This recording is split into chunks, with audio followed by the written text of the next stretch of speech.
Hello students, हम सौदा का कसीदा पढ़ रहे हैं इन दिनों में। और सौदा का कसीदा है उठ गया बहमानोदय का चमनिस्तान से अमल। इसमें हम मदहा के अशार पढ़ रहे थे और हमने गुज़िश्ता वीडियो में ये शेर आखिरी पढ़ा था। मुरीदे संग हो शीशा तो गज़ब से कर दे, मुरीदे संग हो शीशा तो गज़ब से कर दे, कोह को हर दो कफ़े दस्त में मल कर खरदल। ठीक है, तो ये शेर हम पढ़ चुके थे। अब इससे आगे के हम अशार पढ़ रहे हैं आज। पहला शेर है जो हम पढ़ रहे हैं, ज़िक्र अज़कार तेरे हिफ्ज़ का गर आ जावे, ज़िक्र अज़कार तेरे हिफ्ज़ का गर आ जावे, किसी महफ़िल में बतक़रीब ज़बां पर एक पल। ज़िक्र अज़कार, ज़िक्र कहते हैं, देखो ज़िक्र का मतलब होता है ज़बानी बात करना। अज़कार ज़िक्र की जमा है, मतलब वही है तज़किरा करना, ज़िक्र करना। हिफ्ज़ का मतलब हिफाजत भी होता है, याददाश्त भी होता है। ठीक है, देखो शेर के दरमियान काफ बना हुआ है, तो मतलब क्या है इसका? मतलब है क़ताबंद शेर है, यानी अगले शेर के साथ इस शेर का मानी जुड़ा हुआ है। तो गज़ल और कसीदे में क़ताबंद अशार होते हैं और जब आते हैं तो हम दोनों के मानी को मिलाकर पढ़ते हैं। तो यहाँ शायर क्या कह रहा है कि तेरे हिफाजत का ज़िक्र या तज़किरा अगर एक पल के लिए भी किसी की ज़बान पर आ जाए तो क्या होगा, ये हम आगे वाले शेर में पढ़ेंगे। अगला शेर है, शोले शमा की गर्मी से यकीन है दिल पर, शोले शमा की गर्मी से यकीन है दिल पर, शब से तासुब है क़यामत न सके मोम पिघल। शोला शमा, शमा का शोला, शमा के जब मोमबत्ती जलती है तो उसमें से एक लपट सी निकलती है ना, ऊपर आग की लपट होती है, वो उसका शोला होता है शमा का।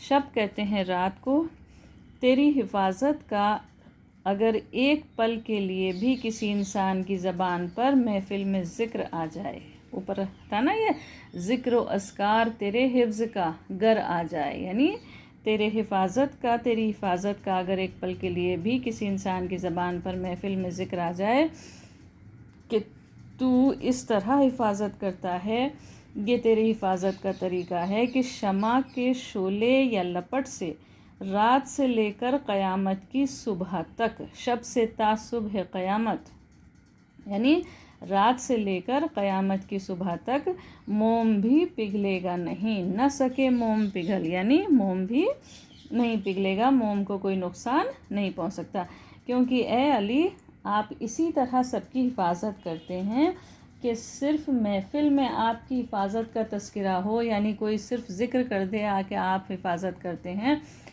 तो क्या मजाल कि किसी को कोई नुकसान पहुंच जाए, यानी शमा की जो लपट है वो भी मोम को कोई नुकसान नहीं पहुंचा सकती, मोम पिघल नहीं सकता। मादिलत केश तेरी ज़ात है ऐसी शाहा, मादिलत केश तेरी ज़ात है ऐसी शाहा, आँच से आग की टुक खस में जो आ जावे बल। मादिलत कहते हैं अदल इंसाफ को। केश का मतलब होता है आदत या मज़हब, खस का मतलब होता है घास या तिनके। मादिलत केश, देखो इसका दोनों को मिला के क्या मतलब हुआ कि इंसाफ की आदत या इंसाफ की फ़ितरत या इंसाफ का मज़हब है आपका, यानी आपके मज़हब में इंसाफ इतना ज़्यादा है कि आप इंसाफ पसंद कहलाते हैं। तो ए शाहा, ए बादशाह, आपकी ज़ात या आपकी शख्सियत ऐसी इंसाफ पसंद है कि आग की आँच से, क्या कह रहे हैं, आँच से आग की, यानी आग की आँच से, टुक मतलब होता है ज़रा सा, तो आग की आँच से ज़रा सा भी घास में या तिनकों में बल नहीं आएगा। टुक खस में जो आ जावे बल, यानी ज़रा सा भी बल नहीं आएगा अगर उसे आग से जलाया जाए, किसे, तिनकों को या घास को। तो कहने का मतलब क्या है कि आप इतने इंसाफ पसंद हैं कि आपकी वजह से आग भी तिनकों को या घास को जलाना तो दूर, घास में बल भी नहीं डाल सकती। जैसे ऊपर कहा गया ना, आपके इंसाफ की वजह से किसी को कोई नुकसान नहीं हो सकता, तो उसी को आगे बढ़ाते हुए सौदा जो है उनकी मदह को, हज़रत अली की मदह को आगे बढ़ाते हुए, उनके इंसाफ पसंदी को आगे बढ़ाते हुए, अदल व इंसाफ को आगे बढ़ाते हुए कह रहे हैं।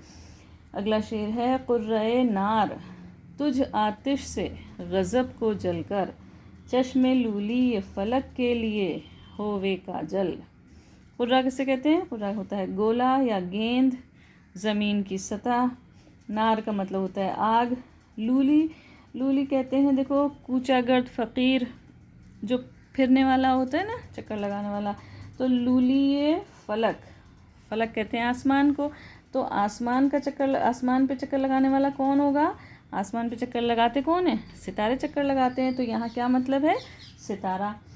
तो शायर क्या कहना चाह रहा है कि कुर्रे नार यानी ज़मीन की आग तुझ आतिश से गज़ब के को जलकर, यानी ए अली आपके गज़ब की आतिश यानी आपके गुस्से की आग से ज़मीन की आग जल जाए तो क्या होगा?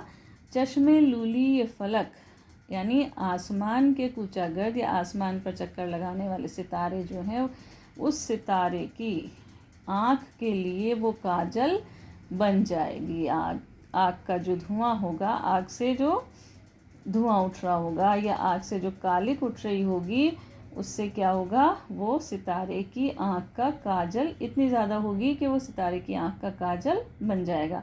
मतलब कैसे कह रहे हैं वो कि या अली आपका गुस्सा इतना तेज़ है, इतना गज़ब का है कि गुस्से की आग से, आपके गुस्से की आग से ज़मीन की आग जल जाए तो उससे इतना धुआं और इतनी कालिक पैदा होगी कि आसमान पर चक्कर लगाने वाले सितारे की आँख का काजल भी वो बन जाएगा। ठीक है। मुर्गे ज़र्रीन फलक अहद में तेरे शायद, बूझ कर दाना गया है किसी अख्तर को निगल। ज़र्रीन कहते हैं सुनहरा, फलक का मतलब होता है आसमान। मुर्गे ज़र्रीन फलक यानी आसमान का सुनहरा मुर्ग या आसमान का सुनहरा परिंदा। आसमान का सुनहरा परिंदा कौन होता है? आसमान का सुनहरा परिंदा होता है सूरज, चमकता है ना सुनहरा, तो उसे इन्होंने मुर्गे ज़र्रीन फलक कहा। अख्तर कहते हैं सितारे को। या अली आपके अहद में या आपकी हुकूमत में, अहद में तेरे यानी आपके अहद में या आपकी हुकूमत में, मुर्गे ज़र्रीन फलक यानी सूरज क्या कर लिया? सूरज ने बूझ कर दाना मतलब दाना समझकर गलती से किसी अख्तर को निगल गया। क्या कह रहे हैं? बूझ कर दाना गया है किसी अख्तर को निगल, यानी उसने समझा कि ये कोई दाना है। मुर्ग जो होता है वो दाने खाता है ना, तो उस मुर्ग ने, जो आसमान का सुनहरा मुर्ग है, उसने ये समझा कि ये कोई दाना है और किसे निगल गया? सितारे को निगल गया वो। ठीक है। तो वो कह रहे हैं आपके हुकूमत में ऐसा हो गया, गलती से कर लिया उसने। किसने कर लिया? सूरज ने गलती से सितारे को दाना समझ करके निगल गया, किसी सितारे को निगल गया। तो अब क्या हुआ कि अब देखो क्या कह रहे हैं? मुर्गे ज़र्रीन फलक अहद में तेरे शायद, बूझ कर दाना गया है किसी अख्तर को निगल। तो मतलब जो है यानी वो दाना समझ करके सितारे को निगल गया गलती से। अब इसका आगे जो होगा वो अगले शेर में देखते हैं। अगला शेर क्या है? तार तार उसके जो ये बालों पर आते हैं नज़र, तार तार उसके जो ये बालों पर आते हैं नज़र, बाज़े कुदरत ने तेरे पंजे से डाला है मसल। अब यहाँ क्या कह रहे हैं शायर? शायर कह रहा है कि सूरज ने या आफताब ने या आसमान के सुनहरे मुर्ग ने किसी सितारे को गलती से दाना समझकर जब निगल लिया तो नतीजा क्या हुआ? नतीजा ये हुआ कि उसकी इस गलती पर बाज़े कुदरत ने यानी कुदरत के बाज ने तेरे पंजे से उसे मसल करके सज़ा दी। मसल डाला उसे, तेरे पंजे से उसे मसल डाला। और चूंकि मसल डाला इसलिए उसके ये बालों पर जो हैं वो तार तार होके यानी बिखरे हुए नज़र आते हैं। क्या कह रहे हैं वो? तार तार उसके जो ये बालों पर आते हैं नज़र, उस परिंदे के जो ये तार तार बिखरे हुए नज़र आ रहे हैं बालों पर, ऐसे नज़र आ रहे हैं जैसे तार तार हो गए हों, बिखर गए हों। तो वो किस वजह से नज़र आ रहे हैं? इसलिए नज़र आ रहे हैं क्योंकि बाज़े कुदरत ने या कुदरत के बाज ने तेरे पंजे से उसे मसल डाला, उसकी इस गलती की सज़ा दे दी। अब देखो इन्होंने क्या कहा कि तार तार नज़र आ रहे हैं बिखरे हुए बालों पर। तो वो सूरज के होते हैं ना, सूरज की जो शुआएं होती हैं, सूरज की जो किरणें होती हैं, वो इधर उधर बिखरी हुई होती हैं ना, तो उसको शायर ने क्या कहा है कि उस सुनहरे परिंदे के बालों पर बिखरे हुए हैं। अम्र से नहीं के तेरे बजहाँ या शहीदी, काम पहुँचा है मनाही का भी यहाँ तक न जलल। अम्र कहते हैं हुक्म को, ठीक है, बात या हुक्म। जल कहते हैं ख्वारी को, बेइज्जती को। नहीं का मतलब होता है रोकना। तूने किसी काम से दूर रहने का या ना करने का जो हुक्म दिया है।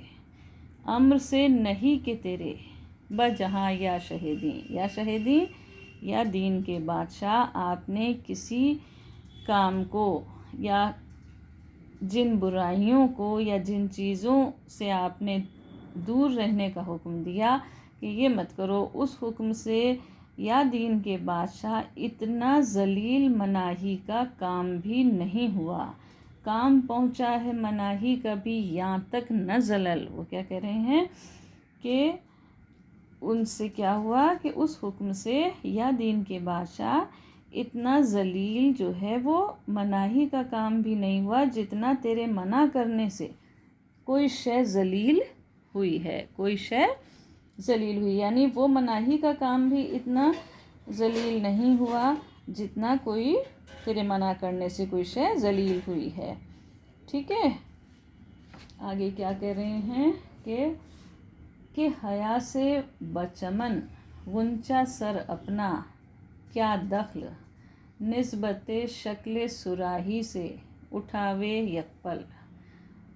अब शायर क्या कह रहा है, हया का मतलब होता है शर्म, इसमें ऐसे कुछ वो नहीं है। निस्बते शक्ल सुराही, इसको समझ लो बस। शक्ल सुराही, सुराही की शक्ल की तराश, यानी जो सुराही होती है ना, उसकी गर्दन कैसी होती है, ऊंचे को लिखनी भी होती है।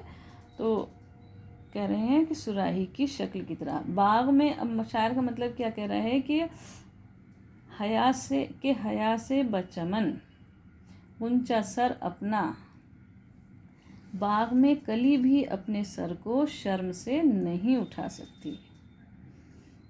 देखो सुराही की शक्ल यानी निस्बते शक्ल सुराही से, यानी सुराही की तरह, जैसे सुराही की गर्दन उठी हुई होती है, उसी तरह कली भी एक पल के लिए, ऊंचा कहते हैं कली को, कि कली भी एक पल के लिए शर्म से अपना सर नहीं उठा पा रही है। क्यों नहीं उठा पा रही है कि देखो चूँकि कताबन शेर है, तो जो इससे पहले के शेर के मानी के साथ इसके मानी जुड़े हुए हैं।